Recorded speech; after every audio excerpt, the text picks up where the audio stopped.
Morning everybody, and welcome back to the Hobby Homestead. Today I am harvesting a bunch of stuff, beets included. These beets are way overdue to be harvested. I need to find a harvest basket and get in here.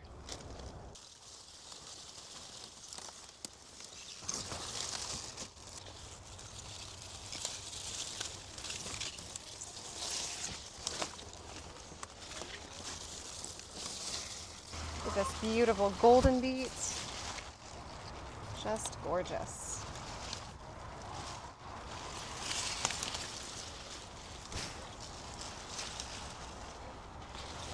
Holy Hannah.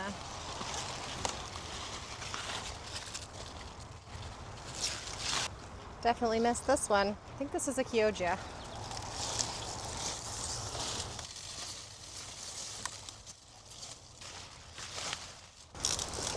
All right, that's about all I can handle right now. This basket is creaking. Can you hear that? We don't have a whole lot of waste because I'm going to be using all those beet greens and beet stalks in different recipes, but whatever waste we do have can either go in the compost or to the chickens. I'm sure there will be more later.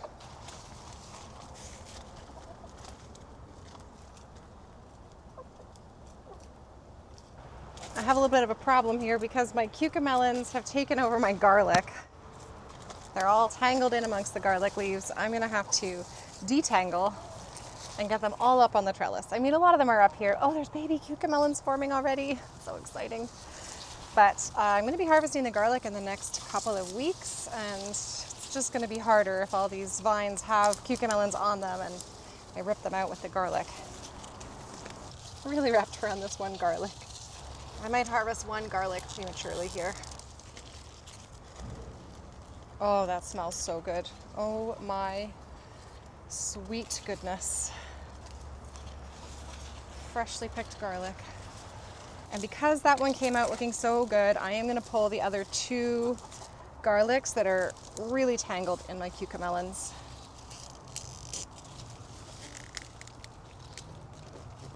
If you don't have super loose soil, you have to work the soil a bit with a fork or something to lift it out, or you could break the bulb off in the soil. But the soil is very loose. It's a raised bed. There's another one.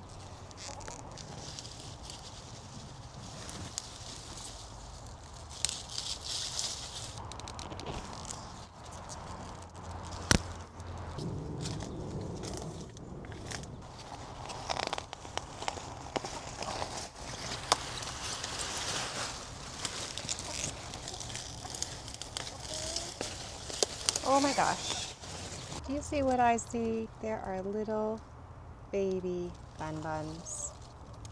I just pulled some turnips that sort of caved in their nest a little bit. Look at those babies. Not again. Not again, babies.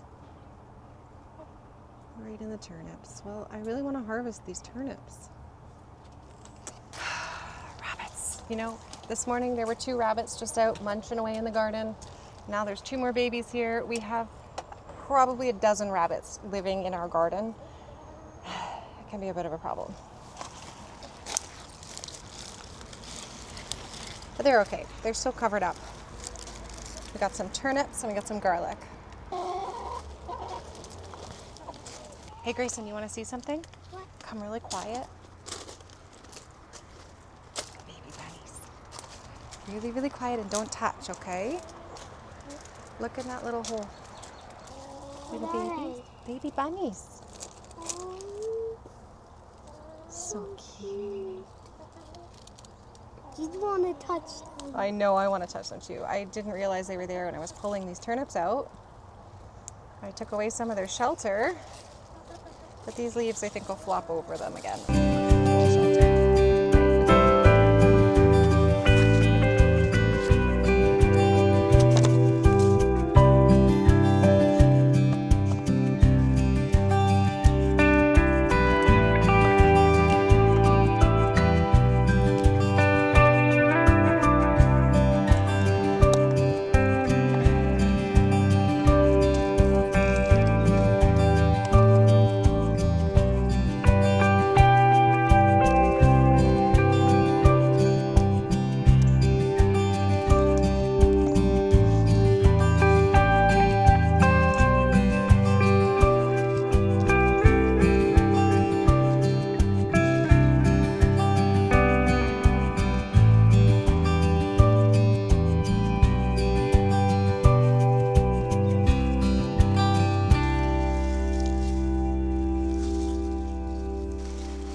pick your kale just taking the bottom leaves from the plant, then you'll end up with a really tall kale stalk, and the leaves just keep growing at the top. And that is nice, I find, as a succession planter and a high intensity gardener who crams things together, because you can fit more in a garden space when the footprint is just the diameter of a stem and it grows really tall, and then all your kale leaves are up top. So the more you harvest from the base, the more that kale plant will just shoot up nice and tall and keep producing more leaves as it grows.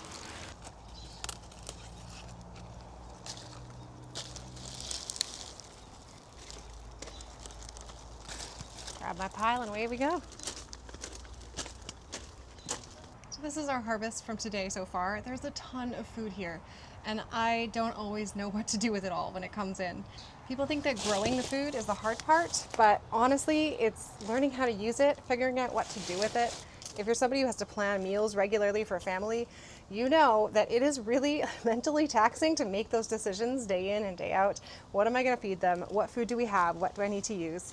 I actually have an app for that I use. I've used this app for about 5 years now, and I love it. And I actually reached out to the makers of that app recently to say, really love your app. I use it all the time. Would you consider sponsoring one of my videos?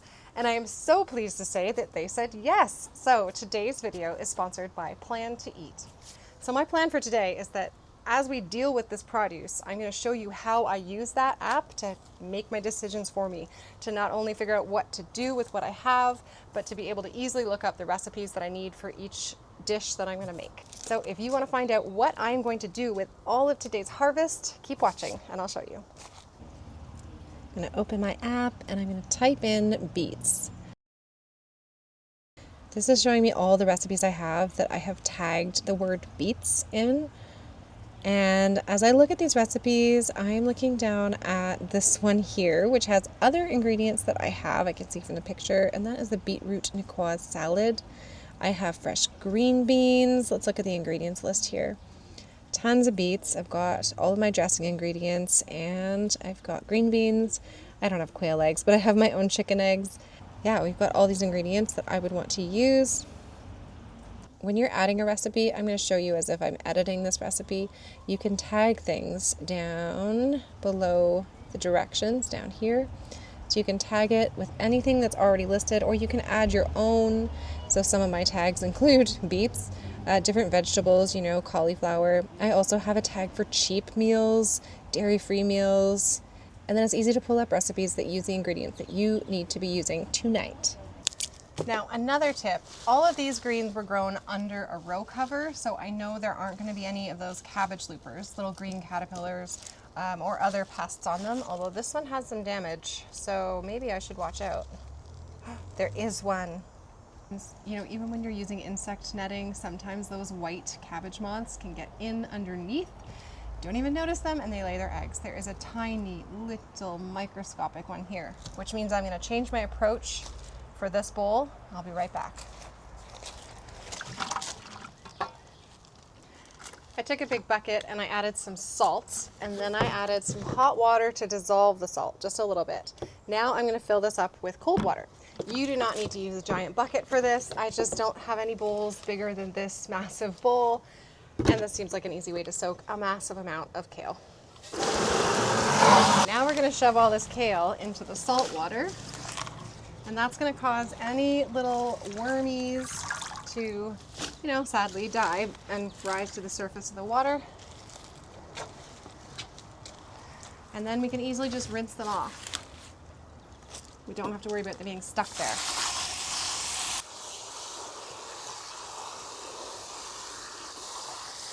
I do have a couple more greens, and one of those is beet greens. Beet greens are so delicious and nutritious, so I'm going to remove the leaves to use them separately, because now we know we're going to make that beetroot niçoise salad, so I want to make sure I get the leaves off and the roots prepped. The stalks are also delicious, just sauteed up. I might try to pickle them this year, because I pickle Swiss chard stalks and it's delightful.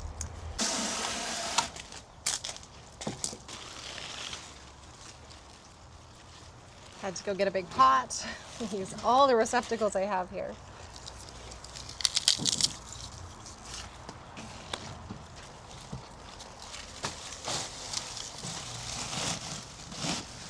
I kind of forgot about these garlic. They've been just sitting on the table getting soaking wet while I was washing everything off. When you harvest garlic, unless you're going to use it fresh right away, you have to cure it. So that means that this needs to stay relatively dry, actually very dry.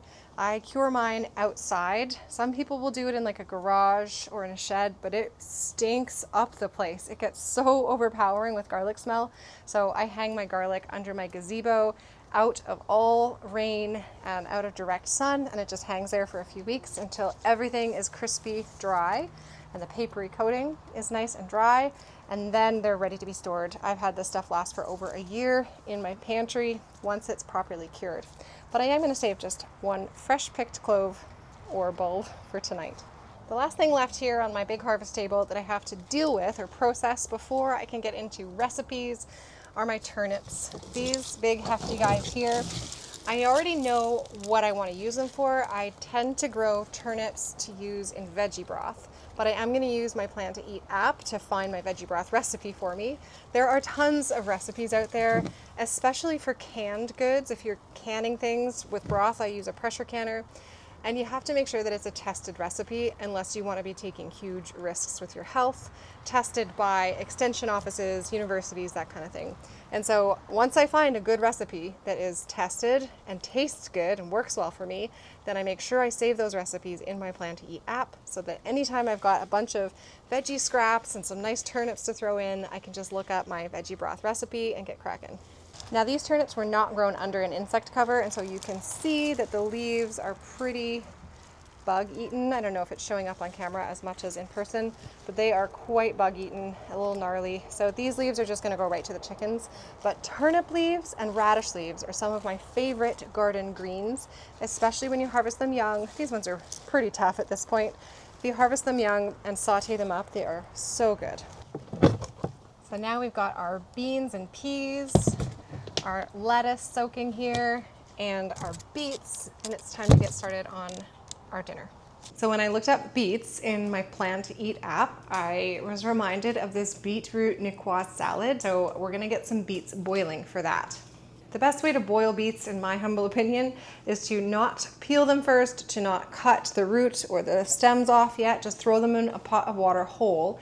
They take a lot longer to boil that way. Like, it could be up to an hour for some of these bigger beets to boil away until they're soft, but they retain so much more of their color and nutrients as opposed to peeling them and then putting them in the pot. They just, all that bleeds out. So I'm gonna pick some of these guys here for that.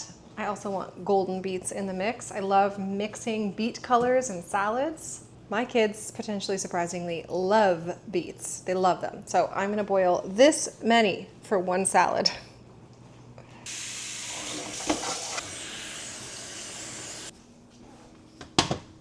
And in this other pot, I'm gonna get my eggs started. I'm just out here checking for eggs real quick, see if we can get some fresh ones. Oh, hi, Patsy. Well, just one fresh one, but luckily we have lots more in the house. We got one hot egg and then some more cold eggs. While my beets and eggs are boiling over there, I'm gonna go ahead and prep another beet dish. This is one that I just found this year and I added to my meal planning app. And I haven't tried it yet, but I know it's gonna be good. And it perfectly uses the garlic, fresh garlic, and some of these beets. Look at these delicious looking yellow beets. There's the Kyoja beet.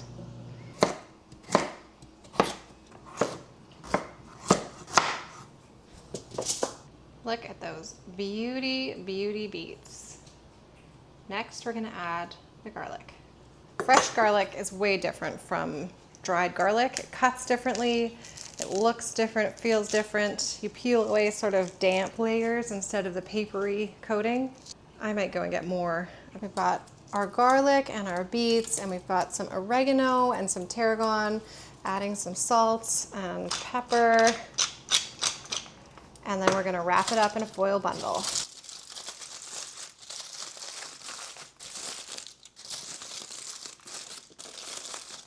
And into a 400-degree oven. That'll take about 45 minutes in the oven. I'm gonna come and check on it in half an hour just to see how everything's. And at this point, I have poured a glass of wine because my children are home from school for the first full week of summer and they haven't remembered yet how to entertain themselves. So normally my garden harvests are a quiet, enjoyable time where I'm under no time pressure and I'm just pulling things that look good. But this morning it was very much interruption every 5 seconds. So if you can't tell in this video, then I have done my job well in editing. But if you can tell, then you know why. And you know why I'm having a glass of wine while I cook dinner. When you bring in a whole glut of something from the garden, it can be really overwhelming. And if you don't have a plan for how to use it, that is how food waste happens. Even as gardeners, when you grow all that food and you put all that work into it, you can still waste it by letting it rot in your crisper drawer if you don't have a plan for how to use it all. So I love using my Plan to Eat app to come up with recipes on the fly. When I have a big pile of beets sitting in front of me and I know I can't just boil beets for dinner and be done with it, everybody would get sick of that pretty fast. I need to come up with different ideas. So I just type in the tag beets and I find the recipes that I know I've tried before, that I know my family likes. And also the way that you keep adding to your repertoire of recipes is by occasionally finding something new on the internet, trying it, and if you like it, then you add it to the app as well, which is what I'm doing with the Jamie Oliver roasted beet and garlic and balsamic drizzle recipe. Haven't tried it yet, but I mean, it's gonna be good, right? And it is so simple to add things to this app, to add recipes. You just click on add recipe and then you can either paste a link from a website that has the recipe on it and it auto-populates everything. Or you can even take a picture of a recipe book. I find lots of recipes in old magazines and cookbooks from the library. So I can just take a picture of that page and the app uses the information it sees to auto-populate its recipe page for you. You can also type in your own recipes. If you make up your own and you want to just write down what you've done to make a certain meal, you can add it in by hand like that. There's also a recipe clipper tool, which I honestly haven't even used. There's a lot to this app. I definitely use a lot of the app. I make use of a lot of it, but I haven't even used all of it. Like the shopping function. Because I'm a homesteader, a gardener, a home cook, I end up shopping a little bit differently than other people, I think. We have a very, very stocked pantry, and a lot of the things I'll buy like every 6 months, stock up on pantry staples, and then what we buy through the week isn't really meal ingredients so much. It's mostly just the snack food that my kids demand. That's really it, and then dairy. So I haven't actually tried the shopping list aspect of this app, but it's there if you're somebody who likes to be able to plan your meals for the week and then have it generate a shopping list for you. Let's check in on our beets. Oh wow, they're actually softening up quite nicely. Holy, they're gonna be done faster than I thought. I think that's the beauty of fresh picked things too. They tend to cook a lot faster and just be a lot more tender. Well, I guess I'm gonna take a little break now while those finish up and the other beets and garlic are in the oven. It's time to make the dressing while I'm on my little break. So I'm going to reference my recipe here to add together all the ingredients that are needed. It's a super basic dressing for this salad. Also, the eggs are now cooled and ready to crack open. Peeling eggs is not my favorite task, but most of these went pretty smoothly. Now I'm going to show you how beautifully these beet skins slip off. You can just tear off the tail and go like that. Done. I guess I need a place to put these.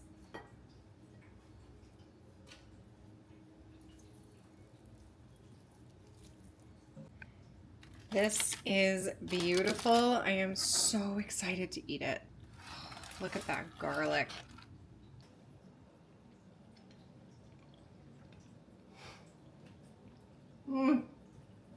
Wow. Oh man. Wow. They're so good.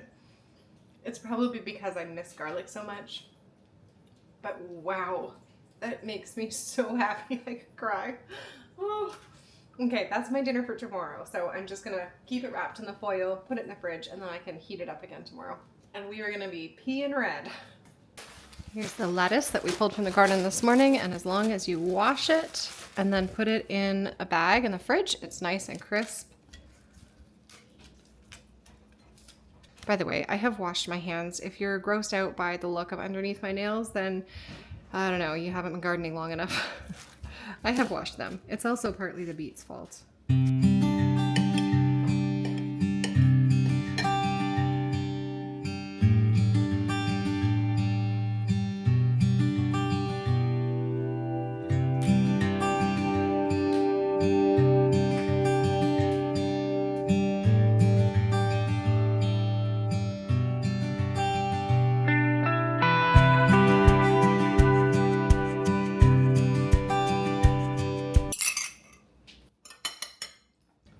with my dinner. I have lost my children to the summer. They're just out there somewhere playing in the neighborhood.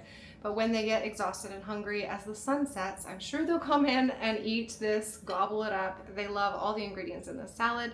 So I'm gonna go ahead and eat mine now because I am starving after a day of harvesting and then dealing with that food. I actually have more I still have to do. Those Swiss chard leaves are still sitting outside in a bucket of water in the shade, and the kale as well. So next up is dealing with the kale and those Swiss chard stalks. The kale is going to be used as dried greens powder. I typically love to make this recipe right here with all my excess kale, but I just wasn't up for making a big batch of soup. I do really want to try canning this soup in the pressure canner, but for right now, with this batch of kale, I am just going to stick it in the dehydrator. Okay, it's in. Now we just have to turn it on, put the door on, and then probably in 2 days. Oy, oy, oy. That'll be crispy. One delicious way to use beet greens, and really any greens, are in fritters. Just lightly blanch the chopped greens and then mix up the batter.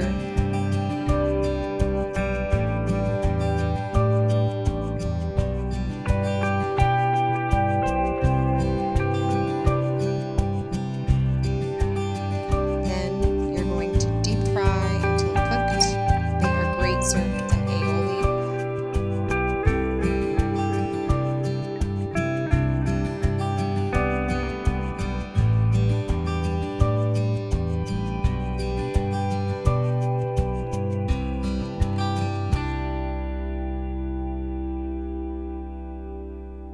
I also just blanch and vacuum seal a lot of my greens, like beet greens and Swiss chard.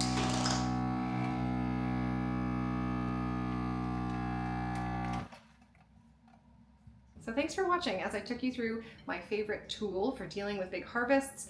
I really enjoy using that app, and I did want to share that with you. If you do want to try the app for yourself, please consider using my affiliate link or my referral link in the description box below.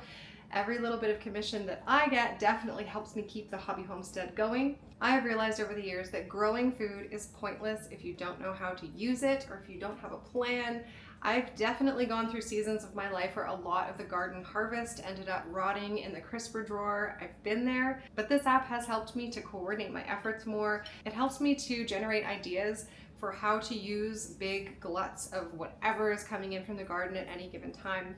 And also in the fall, things shift for me, and the food that I make isn't coming directly from the garden anymore. It's already been put up in the pantry, and it's in the fall and winter that I tend to use the meal planning calendar as part of the app. I mean, we have kids, they're in activities all the time. It's really helpful to be able to plan my week according to whether or not I need a slow cooker or make a head meal, or whether I need something I can make in 20 minutes. And so just like I tag my types of produce, I also tag meal ideas for like whether they're slow cooker meals or if it's a quick cook meal, that something I can make in under 30 minutes.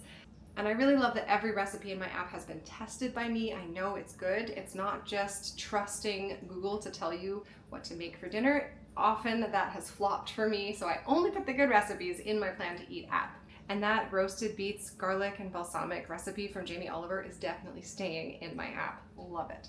I hope you at least got some ideas for what to make for dinner tonight, and I hope that you'll come and grow with us. Time to check in.